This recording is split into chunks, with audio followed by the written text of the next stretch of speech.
Hi team, we've arrived at the war the Russians now refer to as the Great Patriotic War.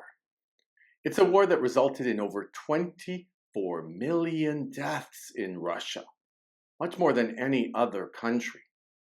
That war is World War II. Although communism, which was imposed on Russia by the Russian Revolution of 1917, promised a great advance, the hard truth is that the Russians were suffering greatly.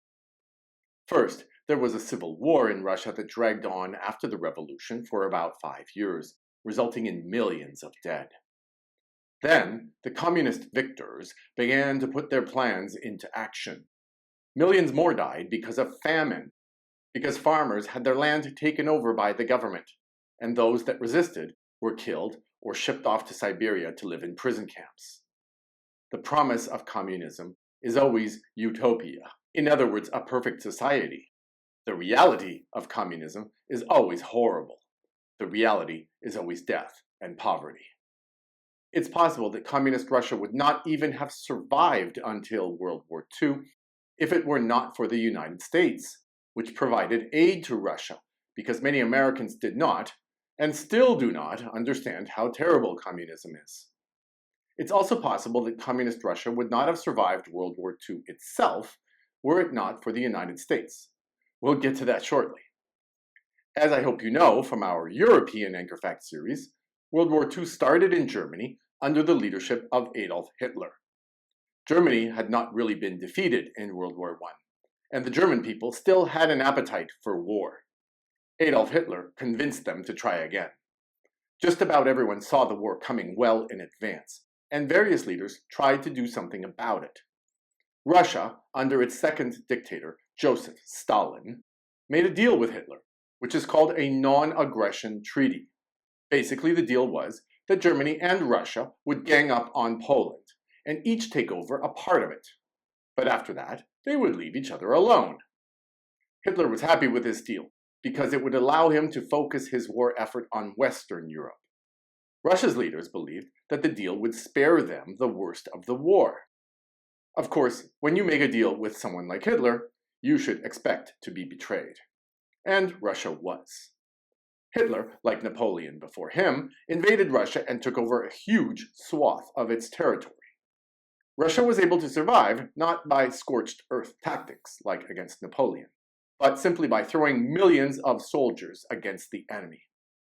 The other reason Russia was able to succeed was that the United States gave Russia enormous amounts of military supplies through a program called Lend-Lease. 400,000 trucks, 7,000 fighter aircraft, 2,000 locomotives, 7,000 tanks, and so much more were sent to Russia. The Battle of Stalingrad proved to be the turning point.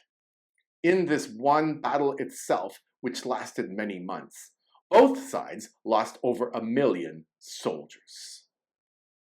The Motherland Calls is a colossal statue in Stalingrad, which is today known as Volgograd, which commemorates the battle.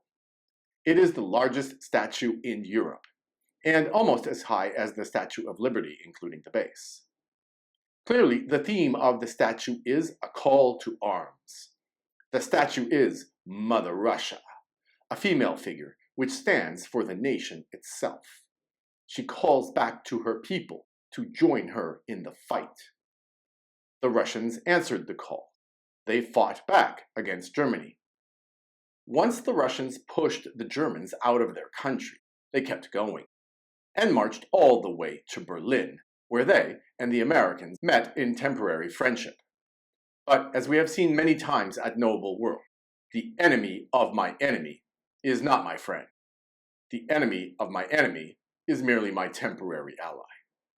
Communist Russia and the United States did not believe in the same things and soon became enemies. The result of their cooperation was victory over Germany. But Russia decided it was done being invaded by Europeans, and it was going to force the people of all Eastern Europe to accept communism as well. Soon, Berlin, the capital of Germany, was divided, and Russia turned it into a prison city. All the roads and railroads into the city were closed. Normally, this would be enough to cause a city to starve. However, the Berlin airlift by the United States kept the western side of the city alive. It is one of the most amazing accomplishments of the United States in history. Enough planes were flown into Berlin over a year to cover the distance from the Earth to the Sun. America became the hero, and Russia became the villain. It was forced to reopen the city. Still, the Iron Curtain, as it was called, had descended upon Europe. Russia was now the strongest country in Europe. It was only the United States that stood between it and the total conquest of Europe. America, too, had been changed by the war. It decided to become the world police power to prevent the spread of communism. So Russia was prevented from building a larger empire. But for over 40 years after World War II, the world lived in fear of Russia during the Cold War. That will be the topic of our next lesson. See you soon.